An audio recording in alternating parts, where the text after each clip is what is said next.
നടി ഹണി റോസിനെതിരായ ലൈംഗികാതിക്രമ കേസിൽ ബോബി ചെമ്മണൂരിന്റെ ജാമ്യ ഉത്തരവ് പുറത്തിറങ്ങിയിരിക്കുകയാണ്. പ്രഥമ ദൃഷ്ട്യാ കുറ്റം നിലനിൽക്കുമെന്ന ഉത്തരവിൽ പറയുന്നുണ്ട്. അതുപോലെ ബോഡി ഷേമിംഗ് സമൂഹത്തിന് സ്വീകാര്യമല്ല. അന്വേഷണ ഉദ്യോഗസ്ഥൻ ആവശ്യപ്പെടുന്ന സമയത്ത് ചോദ്യം ചെയ്യലിന് ഹാജരാകണമെന്നതുൾപ്പെടെയുള്ള നിർദ്ദേശങ്ങളാണ് നൽകുന്നത്.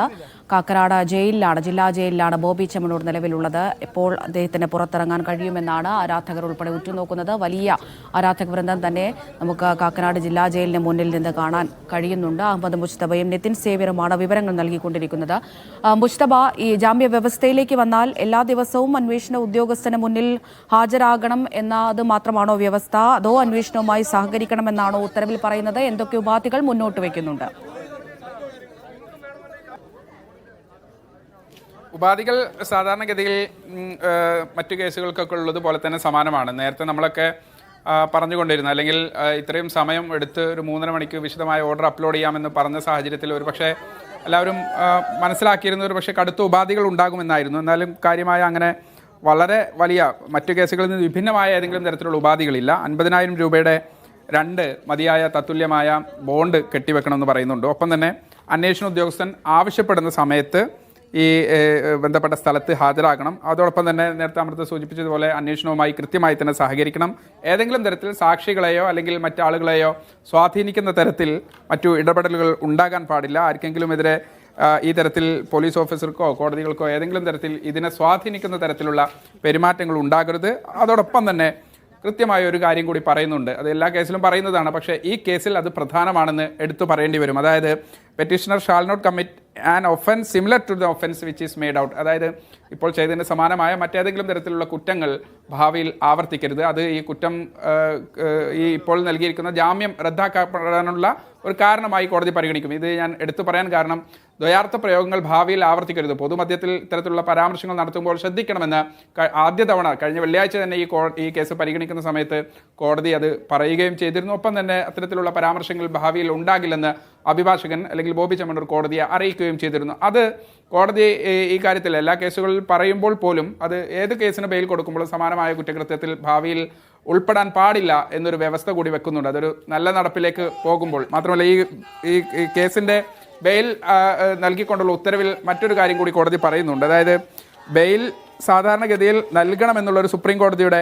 പരാമർശമുണ്ട്. അതുകൊണ്ട് തന്നെ bail is the rule and the jail is the exception. വളരെ വളരെ വളരെ അപൂർവമായ കേസുകളിലാണ് ഇത്തരത്തിൽ ബെയിൽ റെഫ്യൂസ് ചെയ്യാൻ പാടുള്ളൂ എന്നൊരു കാര്യം പറയുന്നുണ്ട്. അതുകൂടി പരിഗണിച്ചാണ് ഈ ജാമ്യം അനുവദിച്ചിരിക്കുന്നത്. സാധാരണഗതിയിൽ ഈ കേസ് പരിഗണിക്കുമ്പോൾ ഈ കേസെന്നല്ല മറ്റു കേസുകളൊക്കെ പരിഗണിക്കുമ്പോൾ കോടതി പലപ്പോഴും ഏതെങ്കിലും തരത്തിൽ ഇങ്ങനെ വളരെ അപൂർവമായ സാഹചര്യം ഏതെങ്കിലും തരത്തിൽ അന്വേഷണത്തെ ബാധിക്കുകയോ അങ്ങനെ പ്രോസിക്യൂഷൻ്റെ ശക്തമായ എതിർപ്പുകളൊക്കെ ഉണ്ടാകുന്ന ഘട്ടങ്ങളിലാണ് സാധാരണഗതിയിൽ ഉണ്ടാവുക. എന്തായാലും ഈ കേസിൽ അത് കൃത്യമായി തന്നെ പറയുന്നുണ്ട്. കൃത്യമായി ഈ പരാതിക്കാരന് അക്യൂസ്ഡ് ആയിട്ടുള്ള ആൾക്ക് കൃത്യമായ നീതിപൂർവമായ വിചാരണ നടപടികൾ നടത്തുന്നതിന് വേണ്ടി കൃത്യമായി തന്നെ ബെയിൽ നൽകണം എന്നതുൾപ്പെടെയുള്ള കാര്യങ്ങൾ പറയുന്നുണ്ട്. എന്തായാലും ഒരാളെ വിലയിരുത്തുമ്പോൾ അത് ആ വിലയിരുത്തുന്ന ആളുടെ സ്വഭാവ സവിശേഷതകളെ അല്ലെങ്കിൽ അയാളുടെ സ്വഭാവത്തെ അയാളുടെ ക്യാരക്ടറിനെ ഒക്കെയാണ് വിലയിരുത്തുന്നത്. മറിച്ച് അത് ഏതെങ്കിലും തരത്തിൽ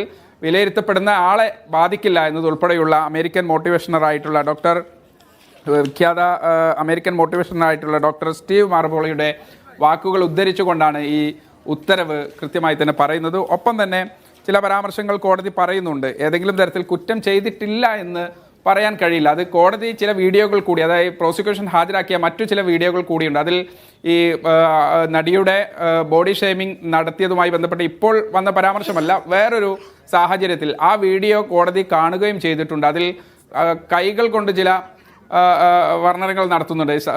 ശരീരത്തിൻ്റെ ആകൃതിയെ കൃത്യമായി തന്നെ എടുത്തു കാണിക്കുന്നുണ്ട്. അതുകൂടി അത് കോടതി പറയുന്നുണ്ട്. അത് കൃത്യമായി തന്നെ കണ്ടതിന് ശേഷമാണ് കോടതി പറയുന്നത് ഏതെങ്കിലും തരത്തിൽ ഞാൻ ഈ കുറ്റം ചെയ്തിട്ടില്ല എന്ന് പറയാനാകില്ല എന്ന് കോടതി കൃത്യമായി തന്നെ പറയുന്നുണ്ട്. അത് ഈ FIS വായിക്കുമ്പോഴും അതോടൊപ്പം തന്നെ മറ്റു കാര്യങ്ങൾ പരിശോധിക്കുമ്പോഴും ഏതൊരു മലയാളിക്കും വളരെ ലളിതമായി തന്നെ മനസ്സിലാകും. അതുകൊണ്ട് ദ്വയാർത്ഥ പ്രയോഗം നടത്തിയിട്ടില്ല, അതുകൊണ്ട് ഇപ്പോൾ ചുമത്തിയിരിക്കുന്ന കുറ്റം നിലനിൽക്കില്ല എന്ന് പറയാനാകില്ല.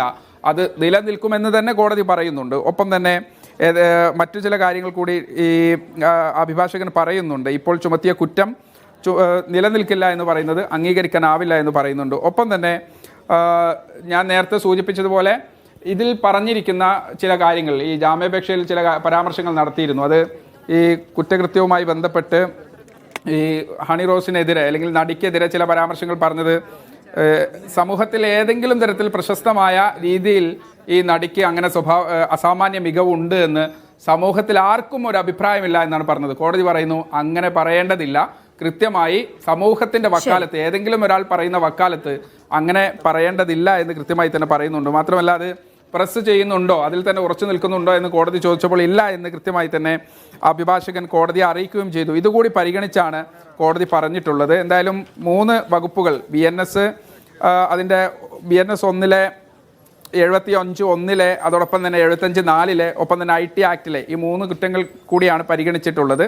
അതിനുശേഷം പിന്നീട് ഈ കൃത്യമായി തന്നെ ഈ ഞാൻ നേരത്തെ സൂചിപ്പിച്ചതുപോലെ ബോഡി ഷെയ്മിങ്ങുമായി ബന്ധപ്പെട്ടുള്ള ഒരു പരാമർശം കോടതിയുടെ ഭാഗത്തുനിന്നുണ്ട്.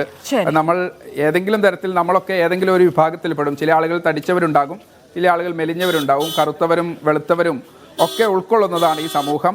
അത് ആളുകൾ മാറും, ആളുകളുടെ മനസ്സ് മാറും, ഹൃദയം മാറും. അത്തരത്തിൽ എല്ലാ തരത്തിലും ആളുകൾ ഇങ്ങനെ മാറിക്കൊണ്ടിരിക്കും. അത് അത്രയേ ഉള്ളൂ. എന്തായാലും അത് പറയാതിരിക്കാൻ നിർവാഹമില്ല എന്ന് പറഞ്ഞുകൊണ്ടാണ് ശരീരവുമായി ബന്ധപ്പെട്ട അത് പുരുഷനെ പറ്റിയാണെങ്കിലും സ്ത്രീയെ പറ്റിയാണെങ്കിലും ഇങ്ങനെ കമൻറ്റുകൾ നടത്തുമ്പോൾ അത് ശ്രദ്ധിക്കണമെന്ന് കൃത്യമായ ഒരു താക്കീത്, അത് പൊതുസമൂഹത്തിന് കൂടുള്ള ഒരു മെസ്സേജാണ്. നേരത്തെ അമൃത ചോദിച്ചല്ലോ, ഈ കോടതി ഇതുമായി ബന്ധപ്പെട്ട് പൊതുസമൂഹത്തിന് അങ്ങനെ ഒരു ബോധ്യം വന്നിട്ടുണ്ടാകുമെന്നുള്ളൊരു നിരീക്ഷണം കോടതിയുടെ ഭാഗത്തു നിന്നുണ്ടായി എന്ന്. സ്വാഭാവികമായും അത് നമ്മൾ ഈ ഇത്തരത്തിലുള്ള സ്ത്രീവിരുദ്ധ മനുഷ്യവിരുദ്ധ പരാമർശങ്ങൾ ഉണ്ടാകില്ല എന്ന് കരുതാൻ കഴിയുമോ എന്നുള്ളതൊക്കെ ചോദ്യം തന്നെയാണ്.